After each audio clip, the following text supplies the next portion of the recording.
Before we get to the movie, I want to talk about your son and his current obsession. He's very into werewolves because of our Wolfman episode, mainly. It started with the fact that I wanted him to listen to more music that I would like.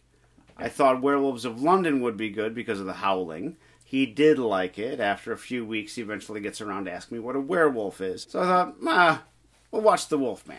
Recently, we went out to dinner together, you and Tona and you and me and the family. We went and had Chinese. Lorenzo demonstrated his love of the song Werewolves of London. He was very excited about ordering a pina colada and a big dish of beef chow mein. Yes. And the waitress asked him what he wanted, and he said, big dish of beef chow mein. Yep. And she went, okay, chow mein. Big dish of beef chow mein. The waitress also asked him what he wanted to drink, and he said pina colada. It was kind of funny. He sipped it, and he said, I love it! Which is good, because he did not like the beef chow mein. No, he hated it. Okay. Also, Lorenzo's hair was perfect. I've got a bunch of movies that I've never seen before. You don't know what they are. Every episode, I'm going to spring one on you. It might be good. It might be bad. We'll watch it and talk about it. Welcome to the basement. As you go through this life, you realize the importance of having a partner. A partner to, say, co-host an internet show about movies with you, or someone to help you out when you're on the lam from Johnny Law. The latter is always the case when you're one of the Defiant Ones. Oh! I've seen this in college in a class. Oh, so a long time ago. Yes, to teach us about black people and white people working together. Or not. Released in 1958 and directed by Stanley Kramer, TDO stars Sidney Poitier and Basement alums Tony Curtis and Lon Chaney Jr., not Walking with the Queen. It also features Carl Alfalfa Switzer of Little Rascals fame, all grown up. This was his final film role before he was shot to death over a monetary dispute at the age of 31. Do you think we'll be able to identify him? He's gonna have the little thing sticking up.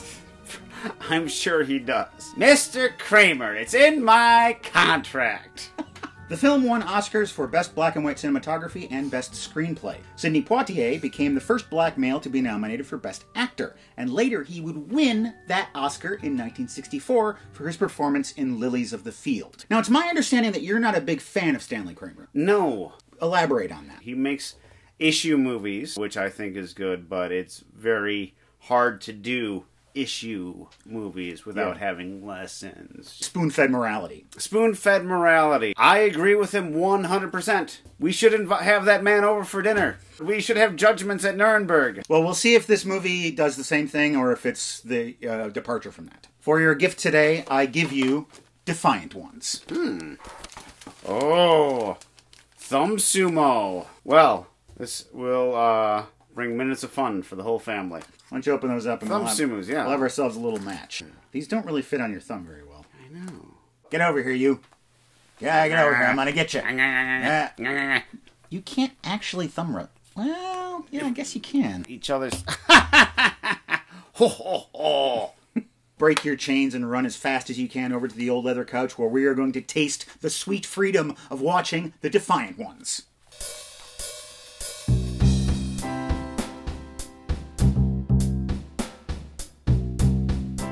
I wonder if Tony Curtis is going to be in a dress in this one. I hope so. A truck takes a bunch of criminals off to the chain gang. One of the men in the truck is singing a little song about Bowling Green. Bowling Green? Change the radio. I hear this all day at work. Everyone wants him to shut up. Long gone. The truck crashes. The police and the ambulances come to take care of the dead and the wounded. This was no boating accident. Oh, it's the truckload of apples from that movie about the apple truck. About the apple truck? Yeah. Thanks, Matt. 2 of the convicts have gone on the run. It's Cullen and Jackson, a black man and a white man. Run, run, run. The next day, the police are still cleaning up the mess when a man named Sully arrives with his pack of bloodhounds. Yeah, that's how you keep those dogs on leash. And if they make a mess, you gotta pick it up with a little baggie. And they get a 15-minute union break every 2 hours. Let's move out. I don't know, but I've been told we have got to find some guys. Cullen and Jackson have a rock. They're trying to break that chain. With a brand new suit and a silk shirt. And I'll be Charlie Potatoes. Charlie Potatoes coming down the street. He's Robert Lojang, but it's no good. The chain is too strong. Let's head south. I'm not going south. I want to go north. There's this railroad that I know about. We can hop that train and we'll be gone. What do you invite me on? A long walk off a short pier? No, I'm inviting you to come along on a journey of discovery where you learn tolerance and teamwork. Meanwhile, the bloodhounds are on their trail. In an attempt to throw the dogs off their scent, they swim down a raging river. It's raging a lot more than I thought a river would down south, but I just always think about the... Yeah, okay, Jackson gets out of the river and he helps pull Cullen into safety. Now that was fun. We should totally do it again. Cullen and Jackson are hungry. They see a big bullfrog, and pretty soon it's goodbye my baby, goodbye my honey for that frog. Look at us. We're eating all fancy like we're in Paris. You keep saying thanks. I hate that word thanks. Reminds me of Tom Hanks. T. Hanks. Because he always had to say it when he worked at that fancy hotel and all those people looked down on him. Jackson is also known as Joker. One day he's going to be Charlie Potatoes. You gotta be Charlie Potatoes, a man with the money. Cullen says he hates the word boy. Stop calling me that. Because I didn't make any rules. No, but you sure live by him. Everybody lives by him. Everybody's stuck with what is. You hearing that down there? I don't know. The white guy has some points. What are you talking about? All I know is that it's Oscar-winning dialogue. They sleep through the rainy night and wake up in each other's arms. Those aren't pillows! They hear someone coming, and they jump into a giant pit. Whee! It's a clay pit, so it's really hard to climb out. They try once. They try twice. You know, prison seems pretty good in comparison. They climb out. But Jackson has hurt his wrist. The dogs and the cops cross that river. All right, just better be fine, because I let nobody make me ruin my dogs. I sure hope you treat your grandmother the way you treat those dogs. Yeah, I keep my grandmother in a cage and I feed her dog food out of a bowl. You realize those men have a 12-hour start and we're about to lose two? Do you realize those men are out there learning and growing? That night, Cullen and Jackson come upon this little mining encampment. If we wait for everyone to go to sleep, we can sneak into the store and get something to cut off these chains. Let's take off our clothes and put on one of these barrels, because it'll be funny. And then they have another long conversation. They slapping the hogs. And slapping the hags. I used to feed the hogs at the prison farm sometime. They made me say thank you. My old man. He's a singer in the park. He's a walker in the rain. He's a dancer in the dark. Everyone has finally gone to sleep. Your white face, it shines out like a full moon. All right, now that you have the mud on your face, we're going to put some cucumbers over your eyes. This is going to really open up your pores. Yes. All the doors to the store are locked, but they get in through the roof. They're on a ceiling beam and they're trying to get down to the floor. Jackson thinks that he can make it, but he can't quite reach, and oh man! They fall off the ceiling. They make a whole bunch of noise. They wake up the entire town. This whole thing has gone very bad, and they didn't even get one piece of beef jerky out of it. They encounter a guy, they knock that guy out. 1, 2, 3. They're chased and caught. There's this guy named Mac who wants to lynch these two fellows. Which one of you did it? We both do everything. Look at... Jackson tries to get out of it using the old "but I'm white" defense. They don't care. Big Sam steps in. He ain't come to yet. He ought to be all right. Guys, there's a full moon tonight. Get this guy back in his cage. You're not lynching anybody. We're going to tie them up and call the cops in the morning.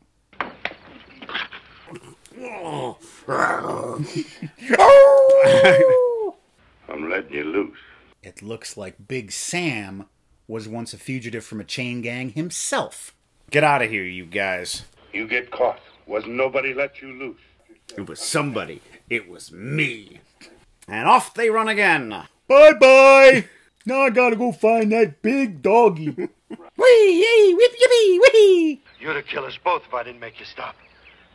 Now's not the time to smoke. As a former smoker, after that run, do not light up. You will not enjoy the cigarette. Well, why don't you say something? Because this movie's a little bit dialogue heavy, and I'm doing a little selective editing. They get mad at each other. They say, you know what? I don't like you. Defiance! Now kiss me, you fool! But they're interrupted by a little boy with a little gun. Have we just committed murder? No. He bumped his head. And went to bed and didn't wake up till morning. What's your name, boy? Billy? Billy, Billy. Come on, we'll get you home, Billy. Oh, Billy. We're going to get you home, Billy. We're going to take you right home, Billy. The boy lives with his mom. Don't get excited, lady. All we want is something to eat. You got two options. Big stack of flapjacks, whole mess of catfish. That's it. And Ma is pretty sweet on Jackson immediately. Says has seen a gay revelry at the Mardi Gras in Old New Orleans. I've been to the Mardi Gras. I've been to the Mardi Gras. Do-do-do-do-do-do. Do-do-do-do-do-do. There's a train. How come you know so much about a train? I'm a train spotter. And a heroin addict. The boy comes in from the shed with a hammer and a chisel. And they break free of their shackles, finally. That's it. Movie's over. What's the matter with him? Thud. He's sick. His arm got all infected. Ma fixes him up with a bandage, and everybody goes to bed. I just want to see what his hair feels like. Don't do it. I've always been not, curious. Not cool. Yonder lies the house of my father. The castle. How long I've been asleep? 7 days. Where's the kid? He's at the mall. I better wake Cullen. No. I'm gonna freak you quietly. Jackson has a long, long chat with Mom. Oh, they talk about dreams. Sometimes it's music and bright lights and paper streamers, and I'm dancing in the streets. For those of you watching at home, this is the time in the movie when you should go to the bathroom. They talk about what they want. She wants Jackson. She needs to get herself some Jackson. They make love. Do you know how you can tell? Like that. It's morning. I enjoyed the show last night. Take me with you. So you gonna do, ride my back? You gonna ride the freights with me? We don't have to. I got a car. What? What? A car? We can get out of here fast. All it needs is a cranking from the front crank, and the car starts right up. Yeah, let's do it. All right, get packed. We're leaving a cup. No, we'll leave in a car. A cup is far too small for us to leave in. Making plans, eh? You got it all figured out. I'll go with them. You try to catch the train. It's a 12-mile walk to the train if you go around the swamp, but it's only a few miles if you go through the swamp. Cullen takes off into the hills. We're gonna go places. I've got some money. Your friend's gonna die. Wait, what? The swamp is filled with quicksand and other dangers. Why'd you do it? Because I didn't want him messing up our thing. You don't even know my name. They call me Johnny. 2, 4, 6, 1. Joker leaves to save his friend. Cullen! What do you want? We're pretty close to that railroad. I think we can make it. They make it out alive, and they hear a train. They try and get on board the train, but Jackson can't make it. He almost does. Jackson falls, and Cullen tumbles out after him. They end up down in the ditch. Well, that's it for us. We're definitely going to get caught. And you know what I'm definitely going to do? I'm going to sing a little bit of my favorite song. Sewing machine, Bowling Green, sewing machine. So defiant! The end. Bowling Green. Bowling Green, Sewing Machine, The Defiant Ones. I thought this was really good, and I thought it wasn't messagey. I agree with you. The message of the movie was a lot more incorporated into things. It comes out in the practicality of their situation. Helping this guy is helping myself, and not helping this guy is killing myself. The two men realize that, degradation and poverty are not unique to any particular race, so they never have to say, we're more alike than you think. They don't need to say lines like that. This is a very overwrought movie. But I thought the dialogue was very good. I think they deserve that Oscar for screenplay. 2 or 3 long conversations went on too long. Yeah. Charlie Potatoes. Whatever the hell that means. If I was Tony Curtis or Sidney Poitier, I would say, if we're going to go through all this crap, you better give me some decent monologues. Charlie Potato. I said a decent monologue. So what genre would you call this movie? I think it's primarily a drama, but it's also a thriller. It's kind of a prison break movie.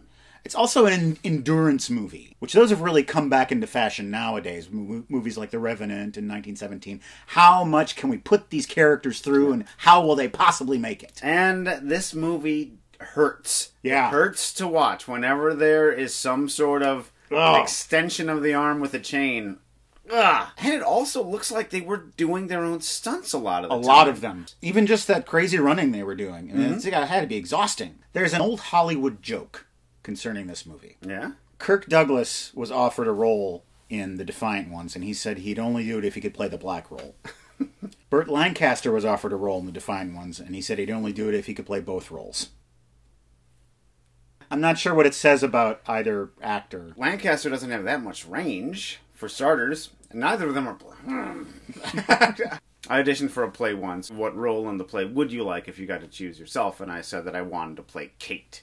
Because I'm like, that's the best role in the play. Is this Kiss Me Kate? No, it was Dancing in Lunasa. I was in that play. You were? I played the narrator. And the little boy. Yeah, I know how to play. It was good. I really liked that role. I would have loved to have played Kate. And I would have loved to have played the uncle, which I was supposed to play, but Skip Maxwell. I want to take a little break from talking about the movie to tell you about the untimely death of Carl Switzer.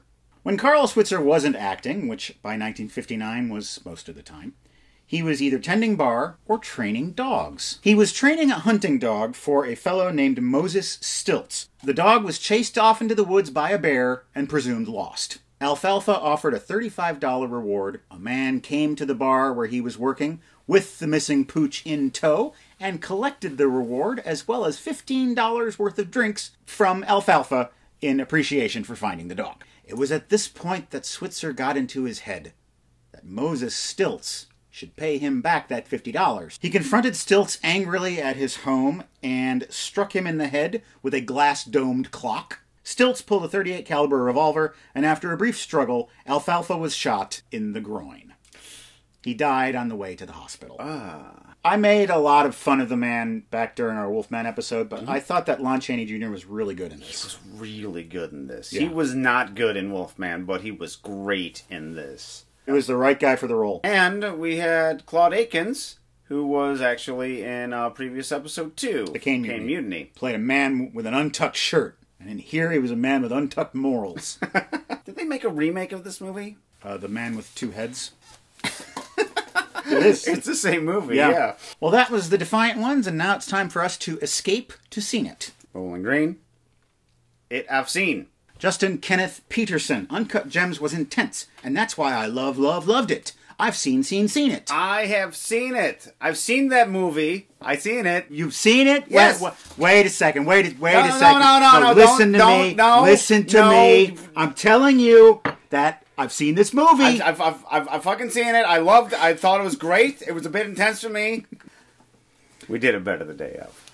Yeah. We saw this movie together. We did. We saw it on New Year's Day. I'm not a basketball man. Nor am I. But that fellow Kevin Garnett is a real person and a real basketball player. And a real actor, it turns out. Not a bad actor. Yeah. It's extremely nihilistic. There are no good people in the world of Uncut Gems.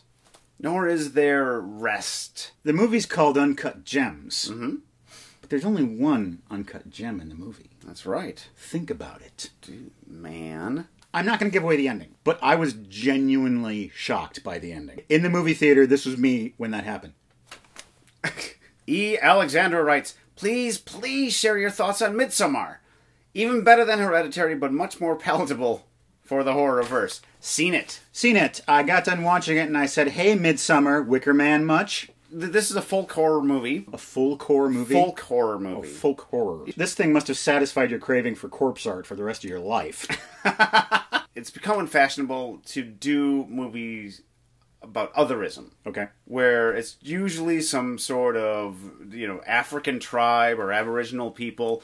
White people wander into it and they get trapped. It's Cannibal Holocaust. Cannibal, yeah. This movie is much the same, but it's with the Swedes. It's like they're the others. The whitest people on Earth. The whitest people on Earth. And so it makes otherism safe. Even though nothing feels safe the second they arrive in this community. So the best horror movies are not just about spooks and scares. They're about the horrors that we encounter in real life. Things like being in a foreign country and committing a faux pas and suddenly someone is screaming at you. Having a bad drug trip.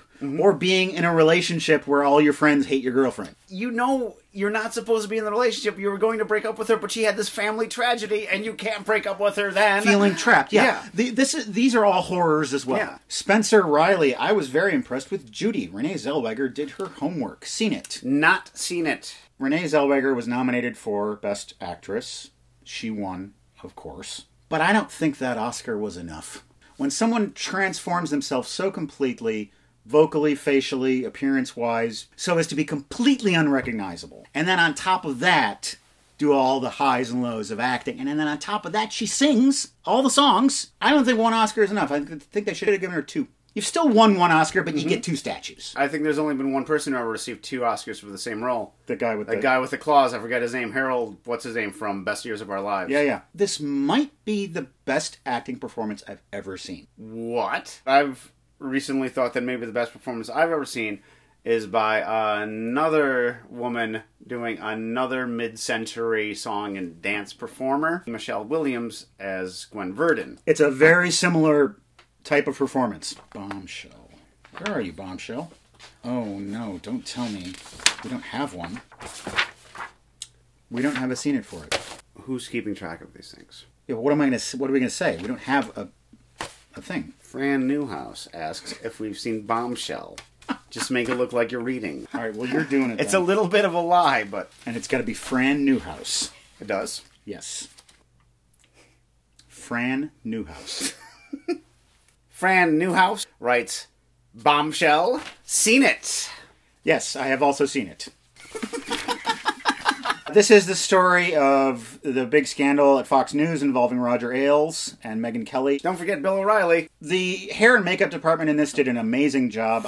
How they made Charlize Theron look like a completely different person. I would never have guessed that it was her. There are certain moments where she does such a Megyn Kelly thing, like when she's talking to Kayla towards the end of the movie, and she asks her a question, and then she just kind of twists in with her eyes. I've seen Megyn Kelly do that in interviews. Interesting how they sort of humanize the inner workings of Fox News, that they're not all crazy right-wing Republicans. Some of them are secret Democrats, and it's just a job. And the toxicity of this toxic work environment comes from the top down. Yeah. The Murdochs hate Roger Ailes. Roger Ailes hates Bill O'Reilly. Bill O'Reilly hates Sean Hannity. Everyone hates whoever they work for. And the women hate each other, too. Yeah. That's kind of comes sideways at them, because they're always set up against each other. Who is this year's blonde that we're going to boost up, and once she goes up, who has to go down? Yeah. Who gets the 3 o'clock slot in the afternoon, which nobody wants. Thank you, Fran Newhouse, for that comment, and thank all of you for your scenic comments.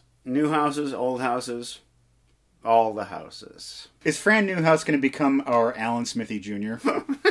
So many possibilities. So many movies that I want to talk about that no one will ever request. 9 years in, I'm kind of surprised it's taken us so long to invent Fran. There's a place where everyone is welcome, and that is our website, welcometothebasementshow.com. You can go there and watch all of our episodes, and there are also PayPal donation buttons you can click on, and you can donate either a one-time or rolling monthly donation to help support this show. People have done this, and we're going to tell you about one of them now. It's Jay, who says, I've been super bummed out with chronic pain for the past 6 years, and just got some not great news from my doctor today. Oh, I'm sorry to hear that. I was going to spend my day moping, but I started watching The Iceman, and spiraled into a wormhole of Welcome to the Basement. I've been laughing so much I've forgotten my woes, but I did not forget to donate. Thank you, Matt, Craig, and Tona. Thanks, Jay. Thanks, Jay. We hope you're on the road to recovery. To find out who the rest of our donors are and to see the contents of our mail crate, you can watch Unboxing, which comes out this coming Friday. Our next episode comes out in mid-March. That's just before my birthday. And you know what that means. It's time for you to bring me the gift of a movie. One of the things that we're attempting to do over the years on this show is to watch a movie from every year, starting in 1927, the dawn of the talkies, up to now-ish. And there are some years that we still haven't hit yet. So I'd like you to fill in one of those gaps. The year is 1945. Thanks for watching, and now watch this. Do it. Put Mac in his shack where he belongs, and the rest of you go on to bed. Put Mac in a shack and everyone attack, and it turned into a ballroom blitz. Ballroom blitz. Ballroom blitz. And now Bowling Green. For my next number, selections from Sondheim. And I'll be Charlie Potatoes. Charlie Potatoes coming down the street.